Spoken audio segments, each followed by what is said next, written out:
हम इस वीडियो में जानने वाले हैं कि हमारे एग्ज़ाम के लिए बेस्ट बुक कौन सी रहेंगी।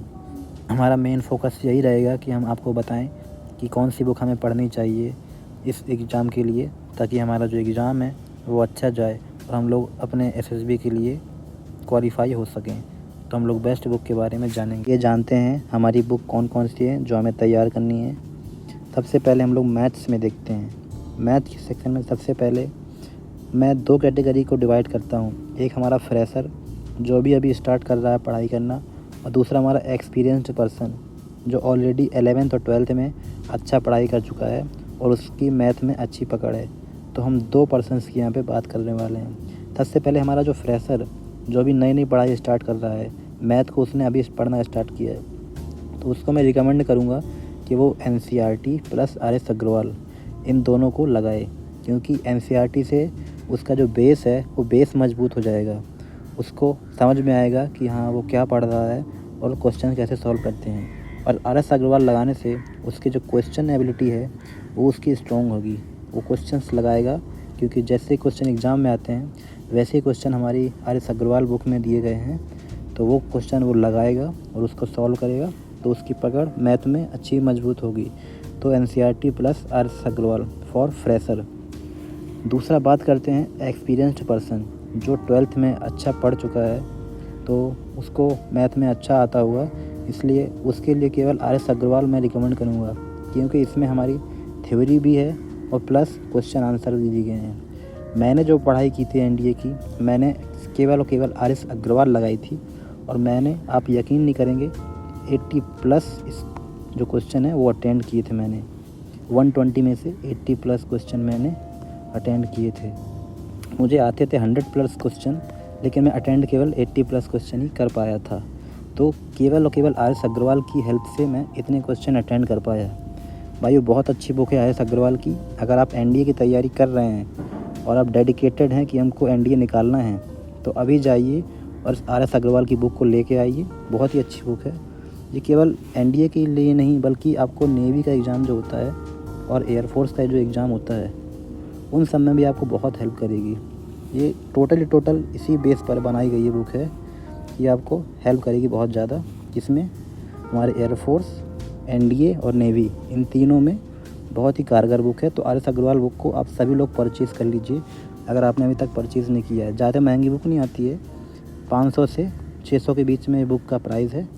इसमें सारे मैथ के क्वेश्चन दिए गए हैं, और वैसे ही क्वेश्चन जैसे क्वेश्चन इसमें दिए गए हैं, सेम टू सेम क्वेश्चन हमारे क्या है एग्ज़ाम में पूछ लेता है उठा के।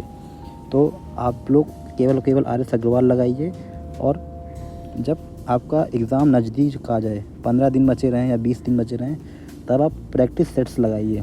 ऑनलाइन आपको प्रैक्टिस सेट मिल जाएंगे, वो प्रैक्टिस सेट लगाइए, और जो प्रीवियस ईयर पेपर हैं हमारे NDA के, उनको और सॉल्व कीजिए। तो प्रैक्टिस सेट लगा लेंगे, प्रीवियस ईयर पेपर जो हैं वो सॉल्व कर लेंगे, और RS अग्रवाल की बुक में जो क्वेश्चन दिए गए हैं वो सॉल्व करेंगे। मैं 100% गारंटी के साथ कह रहा हूँ कि आपके 105 प्लस क्वेश्चन यहाँ से फंस जाएंगे आराम से। RS अग्रवाल से आपके आराम से 90 प्लस क्वेश्चन आ जाएंगे। और कुछ क्वेश्चन ऐसे रहते हैं जो 9th 10th बेसिस पे रहते हैं, वो आप आराम से कर लेंगे। और जो हमारे 25-30 क्वेश्चन यहाँ से रहेंगे, वो आप आराम से प्रैक्टिस सेट से कवर कर लेंगे। तो यहाँ से हमारा मैथ का जो है वो सेक्शन कवर हो गया। और फ्रेशर को मैं एक एडवाइस देना चाहूँगा कि वो अपनी पढ़ाई अभी से स्टार्ट कर दे। अगर इस बार उसका सिलेक्शन नहीं हो पाता है, तो वो नेक्स्ट टाइम ट्राई करे। इस बार से अगर उसने पढ़ना चालू कर दिया, तो नेक्स्ट टाइम हमारा फिर से फॉर्म आएगा 6 महीने बाद, उसमें वो अप्लाई करे। और मैं गारंटी के साथ कहता हूँ, अगर वो फ्रेशर ये बुक आराम से लगाएगा तो उसका सिलेक्शन हो जाएगा मैथ में ईज़िली। बात करते हैं दूसरी बुक की। दूसरी हमारी इंग्लिश की। तो इंग्लिश में 2 सेक्शन आते हैं, एक तो ग्रामर का सेक्शन हो गया और एक हमारा वोकैबुलरी का सेक्शन हो गया। ग्रामर के लिए लूसेंट की बुक बेस्ट है। मैंने तो केवल लूसेंट की बुक पढ़ी थी, और लूसेंट की बुक से ही मुझे सारा आ गया था।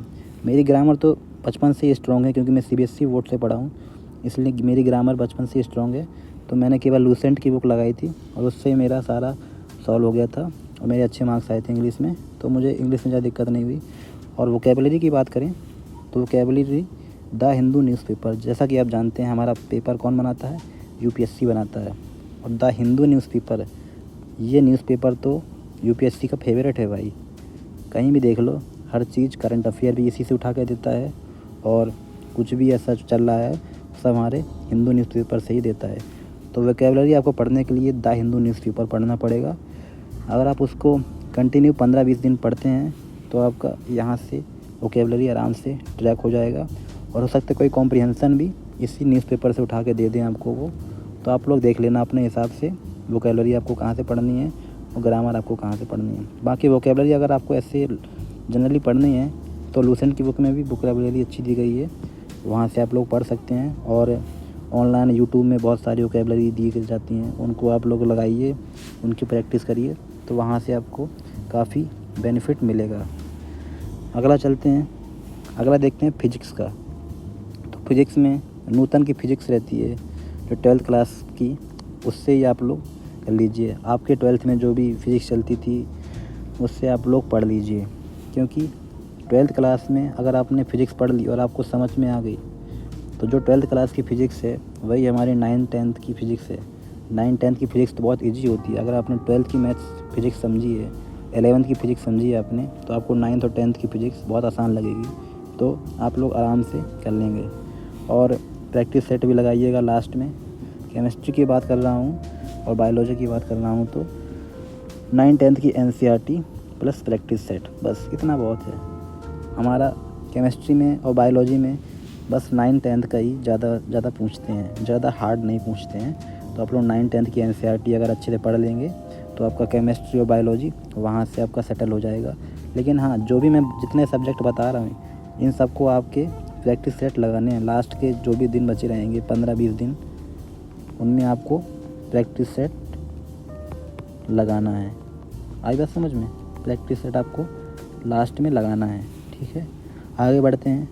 आगे हमारा हिस्ट्री ज्योग्राफी। तो हिस्ट्री और ज्योग्राफी के लिए लूसेंट की बुक बेस्ट है भाई। लूसेंट जो भी बुक बनाया है ना, क्या ही बनाया है बुक, हर चीज़ दी गई उसमें। लूसेंट की बुक में हर एक चीज़ दी गई है, पूरा डिट्टो एकदम एक्सप्लेन किया गया है हर एक चीज़ को। और एनसीईआरटी की बुक हिस्ट्री और ज्योग्राफी के लिए एनसीईआरटी प्लस लूसेंट। एनसीईआरटी आपका बेस मजबूत कर देगा और लूसेंट आपके क्वेश्चन आंसर जैसे आते हैं वो उसमें आपकी हेल्प करेगा। तो इन दोनों बुक को आप लगा लीजिए, आपकी हिस्ट्री ज्योग्राफी में अच्छा स्कोर बन जाएगा। पॉलिटी और इकोनॉमिक्स की बात करें तो एक एनसीईआरटी जो होती है, एनसीईआरटी बेस्ट बुक है। तो आपको मैंने टोटल बता दिया कि मैथ में आप लोग आर एस अग्रवाल बुक को प्रेफर कर सकते हैं। और अगर फिजिक्स की बात करें तो न्यूटन की फ़िज़िक्स, और आपके 12th में जो भी फिजिक्स चलती थी 11th-12th में उसको आप लोग प्रेफर कीजिए। और हिस्ट्री ज्योग्राफी की बात करें तो लूसेंट एनसीईआरटी, और पॉलिटी इकोनॉमिक्स की बात करें तो एनसीईआरटी। तो ये सारी बुक्स मैंने बता दी हैं। इनके अलावा ये भी मैटर करता है कि आपका टाइम टेबल कैसा है। टाइम टेबल बहुत मैटर करता है, तो आपका टाइम टेबल अच्छा होना चाहिए। आप लोग एक फ़िक्स टाइम टेबल बनाइए, इस टाइम पे मुझे ये पढ़ना है सब्जेक्ट, इस टाइम पे मुझे ये सब्जेक्ट पढ़ना है, इस टाइम पे ये सब्जेक्ट पढ़ना है, इस टाइम मुझे खेलने जाना है, इस टाइम मुझे ये करना है। तो आप लोग एक टाइम टेबल को सेट कीजिए और उस टाइम टेबल को फॉलो कीजिए 3-4 महीने तक, क्योंकि एग्ज़ाम हमारे पास आने वाले हैं। इसलिए टाइम टेबल पे आप लोग थोड़ा डेडिकेशन दिखाइए और उसको अच्छे से फॉलो करिए। और दूसरा बात करें हम लोग तो हमको और दूसरी प्रिपरेशन नहीं करनी है। क्या नहीं करना है? दूसरे एग्ज़ाम की तैयारी नहीं करनी है। मान लीजिए हमारा कोई पुलिस का हमने फॉर्म भरा था और साथ में एनडीए का भी फॉर्म भरा है, तो आप लोग तैयारी इसकी कर रहे हैं और आपका इसका भी एग्ज़ाम आ रहा है, तो इस पर ध्यान नहीं देना है, क्योंकि आपका जो मेन फोकस है वो एनडीए है। क्या है? एनडीए आपका मेन फोकस है, इसलिए आपको इसकी तैयारी करनी है। अगर आप इसकी तैयारी करेंगे तो आप लोग फिर अरिथमेटिक मैथ लगाएंगे, हिंदी पढ़ेंगे, कुछ और पढ़ेंगे, तो इसलिए आपको डाइवर्ट नहीं होना है। आपको केवल एक ही रास्ते में चलना है, इसलिए आपको एक ही सब्जेक्ट प्रेफर करना है। या तो आप एनडीए की तैयारी अच्छे से कर लीजिए, या आप एसएससी की तैयारी कर लीजिए, या आप पुलिस की तैयारी कर लीजिए। तो जो भी करना है किसी एक को पकड़ के चलिए और उसी पे डेडिकेटेड रहिए। और दूसरा बात करें तो आप लोग अपनी फिजिकल और मेंटल हेल्थ को भी मेंटेन करके चलें। फिजिकल एंड मेंटल, ये भी बहुत इम्पोर्टेंट है आपको पढ़ाई करने के लिए। फिज़िकल थोड़ा बहुत पुशअप लगा लिया करिए घर में। और मेंटल की बात करें तो मेंटली हेल्थ आपकी स्ट्रॉन्ग होनी चाहिए। ज़्यादा उल्टा सीधा मत सोचा करें, अच्छा खाएँ पिएँ और अच्छे से एग्ज़ाम दें बढ़िया। तो ये सारी चीज़ें बहुत इम्पोर्टेंट हैं आपके लिए। उम्मीद करता है आपको वीडियो अच्छी लगी हो। अगर वीडियो अच्छी लगी हो तो प्लीज़ लाइक करें और कमेंट ज़रूर करें कि आपको हमारी वीडियो कैसी लगी। धन्यवाद।